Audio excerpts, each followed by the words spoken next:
ai impresia că visezi, dar tu e specială, regina dramei clar, dar nu dramatizezi. Strălucești ca un diamant dintr-o comoară rară, înnoți prin valuri mari.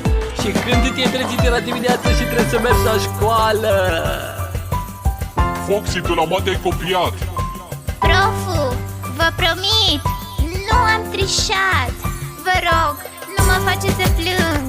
Mi-a ieșit atât de perfect machiajul la ochiul stâng. Eu în viața mea jur că nu am trișat. Sunt atât deșteaptă și n-am copiat.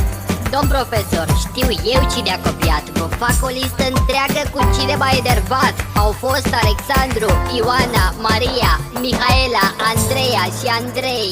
Unul la ei.